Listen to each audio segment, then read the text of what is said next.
미라클 모닝 애청자 여러분 안녕하십니까? 날씨가 이번 주간부터 쌀쌀한 가을 날씨로 접어든 것 같습니다. 환절기에 건강 유의하시길 바랍니다. 저는 건강 문제로 인하여 한번 오지게 넘어진 적이 있었기 때문에 건강에 대한 관심과 관리를 잘하려고 애쓰고 있습니다. 그래서 제 나름대로 건강을 잘 유지해 가려고 하는데 그 중에 첫 번째로 꼽는 것이 있다면 충분한 수면입니다. 저는 20여 년간 잠을 제대로 이루지 못한 것 같습니다. 그래서 항상 피곤한 상태로 살아갔었고 늘 지쳐있는 모습으로 살아갔던 것을 기억합니다. 충분한 수면을 못했기 때문이라고 생각이 됩니다. 그래서 충분히 잠을 자려고 합니다. 그리고 저는 차가운 물을 먹지 않습니다. 미지근하게 먹든지 아니면 따뜻하게 해서 먹습니다. 오늘 아침에도 물을 따뜻하게 해서 먹었습니다. 또 그 위에 먹는 문제가 이제 대두됩니다. 무엇을 먹을 것인가? 저는 암 환자 식단 관리로 먹는 문제를 해결했습니다만은 제가 제일 중요한 것은 무엇을 먹어야 하나 다 소개드릴 수 없지만은 제가 평소에 즐겨 먹는 것 하나만 소개해 드리겠습니다. 그것은 제가 즐겨 먹는 것은 9번 구운 자주겸입니다. 인산 자주겸입니다. 9번 구운 주겸을 수시로 먹습니다. 주겸은 천일염과 차이가 많습니다. 천일염에 밀양이나마 포함된 수은, 납, 카드뮴, 니켈, 크름동, 독성 원소들이 있는데 이것을 섭씨 1000에서 1700도씨로 불을 가하면 모든 독성이 소멸됩니다. 주겸은 천일염을 대나무통에 넣고 황토로 입구를 막아 무쇠가마에서 소나무 장작불로 8번 굽고 마지막 9번째는 1700도 안팎의 고온으로 용융한 것입니다. 이렇게 하면 미네랄 함량을 증가시킨 소금 너머의 소금으로 탄생되는 것입니다. 주겸은 피를 맑게 하는 왕자라고까지 말합니다. 풀이나 풀씨를 가축이 먹으면 응지선이라는 기름이 생깁니다. 이것을 사람이 먹으면 응지선, 즉 현대의학으로 말하면 나쁜 콜레스테롤이 쌓이게 됩니다. 그런데 주겸은 그 응지선을 서서히 제거하는 작용을 합니다. 그렇게 되면 피가 맑아지고 머리가 맑아지고 뇌도 비상해집니다. 머리가 점점 비상해집니다. 인산 주겸이 위염, 위궤양, 장염 등의 그런 질병에 뛰어난 효과가 있다는 것은 많은 사람들이 알고 있는 상식입니다. 소화기관 질병에 탁월한 효과가 있다는 것이 입증되었고 실제로 저도 그것을 경험하고 있습니다. 소화가 안 되면 주겸을 먹습니다. 목이 칼칼하면 주겸을 먹습니다. 저는 이제 성대를 많이 쓰는 사람이기 때문에 성대 관리를 잘하고 있는데 그것을 대개 주겸으로 하고 있습니다. 감기가 오려고 하면 주겸을 먹습니다. 비염이 있으면 주겸을 먹습니다. 주겸은 아무리 먹어도 어떤 해도 없습니다. 그런데 이 주겸을 이제 처음 먹는 사람은 엄청 짭니다. 그 짜다고 느끼는 정도가 자기 몸의 상태를 말하는 것입니다. 엄청 짜다고 생각이 되면 몸이 엄청 나쁜 겁니다. 그러나 어느 정도 계속 먹다 보면 몸이 좋아지고 주겸이 달달하게 느껴집니다. 그래서 저는 요즘에 주겸을 먹어도 짜다 라고 느낀 적은 한 번도 없습니다. 그냥 달달하게 느껴집니다. 제가 오늘 이렇게 주겸을 먹는 이야기를 시작하냐면 하나님의 말씀을 먹는 것도 이와 비슷하다고 생각되기 때문입니다. 오늘 본문에 보면 하나님의 말씀도 그렇다는 생각이 들었습니다. 본문의 기자는 하나님의 말씀에 대해서 이렇게 말합니다. 시편 119편 103절에서 주의 말씀들이 내 입맛에 어찌 그리 단지요 참으로 내 입에 꿀보다 더 다니이다. 그런데 하나님의 말씀을 먹으라고 하면 많은 분들이 짜다, 쓰다 라고 생각하는 것 같습니다. 짜기 때문에, 쓰기 때문에 가까이 하지 않으려고 하는 경향도 있습니다. 어떤 사람에게는 하나님의 말씀을 먹다 보면 엄청 쓰게 느껴집니다. 또 엄청 짜다고 생각합니다. 견딜 수 없는 고통까지 온다고 합니다. 어떤 약이든 잘 듣는 약은 명현 반응이라는 것이 있지 않습니까? 하나님의 말씀도 잘 먹게 되면 명현 반응이라는 것이 나타나는 것 같습니다. 안 좋은 것이 더 아프고요, 쓰라리고 또 고통까지 오게 됩니다. 하나님의 말씀을 먹을 때, 올바로 먹을 때 그런 현상이 나타나곤 합니다. 그런데 그럴지라도 하나님의 말씀을 약이라고 생각되던 꿀이라고 생각되던 계속 먹으면 어느 정도 그게 쌓이게 되다 보면 하나님의 말씀이 내 입맛에 어찌 그리 이렇게 달게 되는가, 어찌 그리 이렇게 단지요라고 오늘 시편 기자처럼 고백할 수가 있다는 것입니다. 오늘 본문의 시편 기자는 본문 119편의 여러 곳곳에서 고난과 쓰라림, 핍박, 아픔, 사람들의 비방, 비난 이런 것을 받아왔던 사람입니다. 그런데 그런 세월이 오래 지나다 보니 하나님의 말씀이 내 입맛에 어찌 그리 단지 꿀보다 더 달다라고 하는 고백을 하고 있습니다.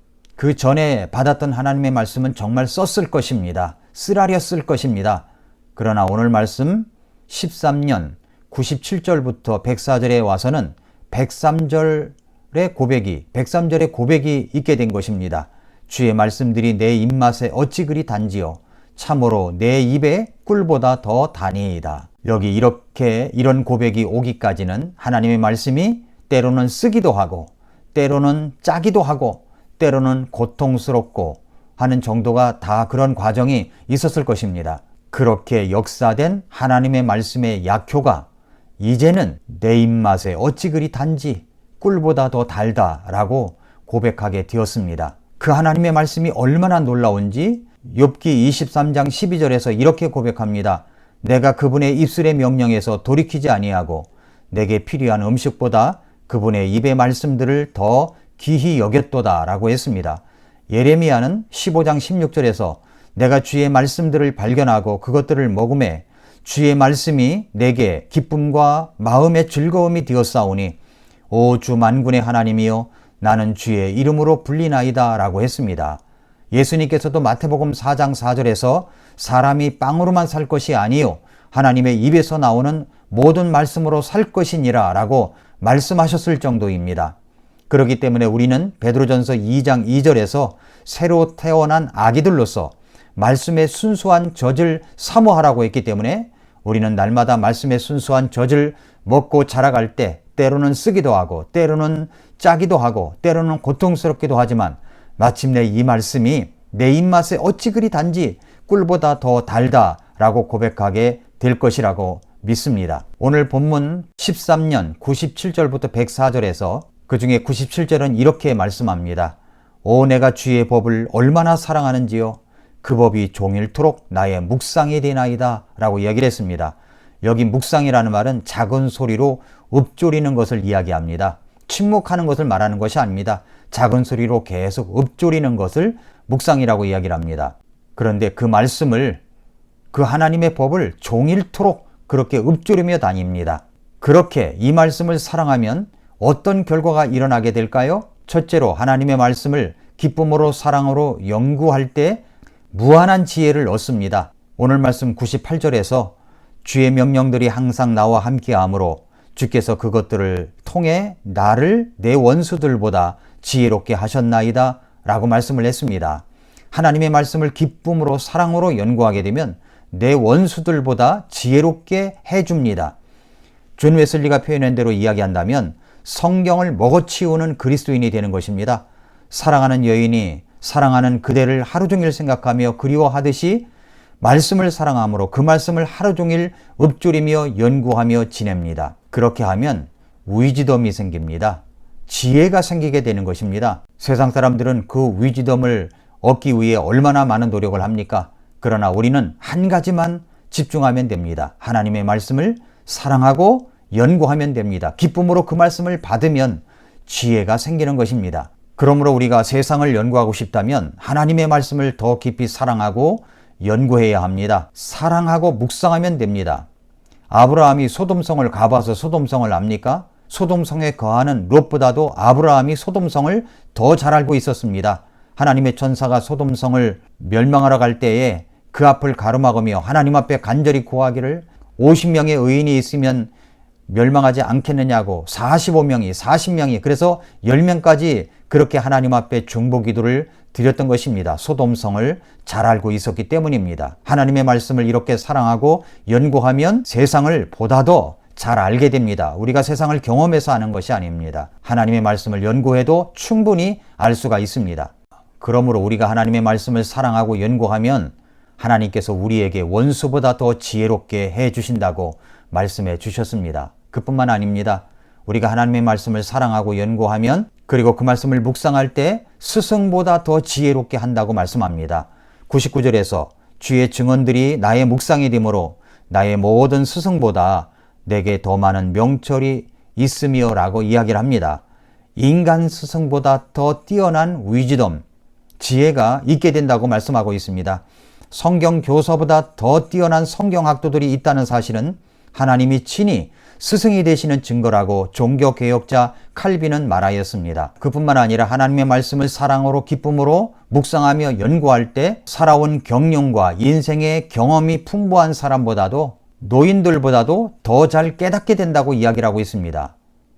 오늘 말씀 100절에 보면 내가 주의 훈계들을 지킴으로 노인들보다 더 잘 깨닫나이다 라고 이야기를 하고 있습니다. 그러므로 우리가 하나님의 말씀을 사랑하며 묵상하며 연구할 때 이것이 우리를 더 지혜롭게 해 주시는 것입니다. 그뿐만 아니라 두 번째로, 성경적 지혜는 성경을 사랑하고 연구하고 묵상하는 것뿐만 아니라 성경적 실천, 행동을 통해서 얻게 되는 것입니다. 그것이 101절부터 104절 말씀입니다. 101절에 내가 주의 말씀을 지키려고 내 발을 삼가 모든 악한 길에서 떠났다 라고 이야기를 하고 있고, 102절 주께서 나를 가르치셨으므로 내가 주의 판단들에서 떠나지 않았다라고 이야기를 하고 있고, 104절에서 주의 훈계들을 통해 내가 명철을 얻음으로 모든 거짓된 길을 미워한다고 이야기를 하고 있습니다. 그렇게 하나님의 말씀을 연구하고 사랑하고 묵상할 때 우리가 실천적 행동이 있게 된다는 거죠. 그래서 마음에 가득한 사랑을 이렇게 하나님 앞에 고백합니다. 103절에 주의 말씀들이 내 입맛에 어찌 그리 단지요, 참으로 내 입에 꿀보다 더 다니이다 라고 고백할 수가 있게 되는 것입니다. 97절부터 101절 초점이 성경 연구와 묵상, 즉 눈과 머리의 활동과 펜이 있었다면 100절부터는 주의 훈계들을 지킨다는 내용을 언급하면서 실제 생활로, 일터로, 생업의 현장으로, 세상의 한가운데로 옮겨져 지킨다고, 말씀을 지킨다고 그렇게 고백을 하는 것입니다. 사랑하는 애청자 여러분, 오 내가 주의 말씀을 얼마나 사랑하는지요, 그 말씀이 종일토록 나의 묵상이 되나이다 라는 이 고백이 저와 여러분의 고백이 될 수 있기를 바랍니다. 그래서 주의 말씀이 내 입맛에 어찌 그리 단지요, 참으로 내 입에 꿀보다 더 달다고 사랑하는 마음을 안고 우리 주님의 말씀을 사랑하시기를 바랍니다. 그래서 104절의 결과가 저와 여러분들의 결과가 될 수 있기를 축복합니다. 104절 말씀에 주의 훈계들을 통해 내가 명철을 얻음으로 모든 거짓된 길을 미워하나이다.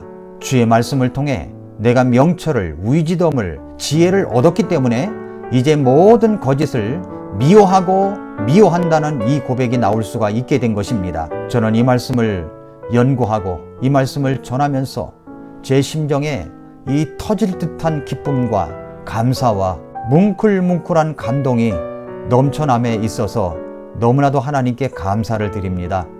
우리 주님의 말씀이 이 시편 119편의 감동적인 이 말씀이 이 미라클 모닝 방송을 듣는 모든 여러분들에게 가득 차고 넘치기를 예수님의 이름으로 축복합니다.